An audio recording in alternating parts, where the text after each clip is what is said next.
All right, there's some reaction that we've been seeing from various political leaders, and one of them is the leader of the Democratic Alliance, John Steenhuisen, who joins us now live via Zoom. Thanks very much indeed for joining us. Your thoughts and reaction from what's come out of this panel report? Well, certainly, I think it is a historic moment for the country, and far beyond any of the expectations that I think many of us had around what the report would and wouldn't say. But clearly, this report has placed the president in an exceptionally difficult position.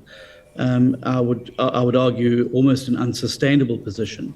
And there are bigger, obviously, implications for the country around this. We're obviously going to spend the evening studying the report and going through it with our legal team. And we will make a full and proper statement tomorrow about what we think the best way forward is. But I would say at this stage that we respect the outcome of the panel.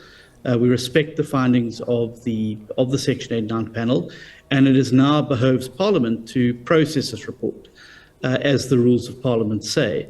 But I do think that the reverberations of this particular report on the country as a whole are going to be felt very significantly in the coming days. The report says he may have committed violations. What does that mean? Does that mean that you still have to prove the case, or what happens? Well, yes, but I mean, I think it's left the report itself leaves the president in a virtually untenable position, particularly as it relates to his own party's step-aside rules and the strong line that he has taken against others within his party, like Mr. Magashule, who have been accused of similar transgressions. I think that there is a process still to go. Parliament would now have to form a committee of members of Parliament who would then interrogate the report of the Section 89 panel and then make a final determination. Of course, it's a resolution that's got to come to the House. And if the president's able to sustain a majority from within his own ranks, he would be able to avoid the inevitable impeachment outcome. However, and I say this with a big line drawn underneath it, the comments and statements made by the Section 89 panel, I think, leave the president in, as I've said, a virtually untenable situation. And this is now going to hang over his head for the foreseeable future. It's going to hang over his head going into his own party conference, but also much like after the 72 election with Watergate, it's going to follow Mr. Ramaphosa into his potential second term as the ANC president. And it's not going to go away anytime soon. And I think it's going to be a major inhibitor on his ability to move within his own party, but certainly to govern the country. And so we'll be making some announcements tomorrow about what we see as the way forward for South Africa. But certainly a sombering moment. I don't think this is a moment for chest beating and ululation. It is a somber report and a somber moment for the country. And I think now is the time for cool heads to prevail and for rational, reasonable thought to prevail. And certainly we'll be providing some ideas about where we think the situation should proceed from here going forward.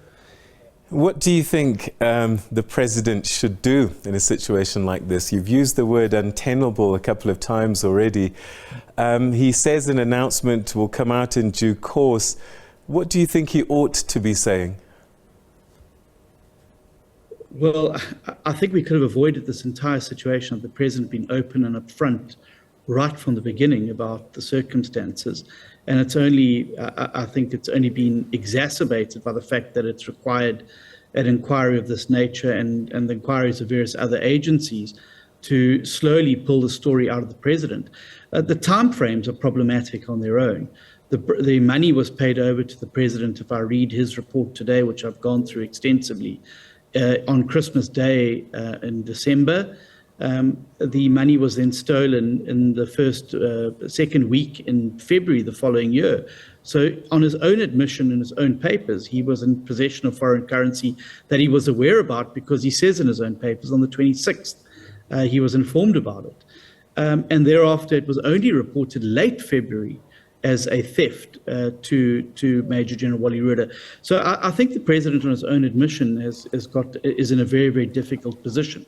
But here's the thing, I think what this has the potential to do is to open the door for an RET forces pushback. And I think the consequences of that for the economic and social well-being of South Africa's future would be disastrous. And I think that's why I say it's not a moment for chest beating and ululation. And certainly there's no champagne being popped in our offices this evening, because the prospects of the quintessential question in politics, which is compared to what, and frankly what remains in the wings, is too ghastly to contemplate.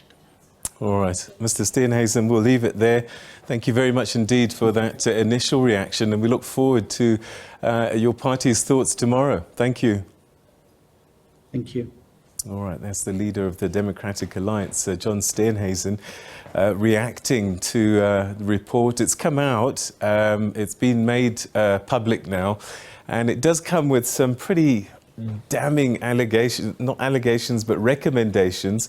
And the Chapter 16, the recommendation, it talks about, in light of the information placed before the panel, we conclude that this information discloses prima facie that the President may have committed a serious violation of Sections 96(2)A, serious violation of Section 34(1), PRECA, a serious misconduct in that the President violated Section 96(2)B by acting in a way that is inconsistent with his office, and 26(4)(4), a serious misconduct that the President violated Section 96(2) by exposing himself to a situation involving a conflict between his official responsibilities and his private business of the Constitution.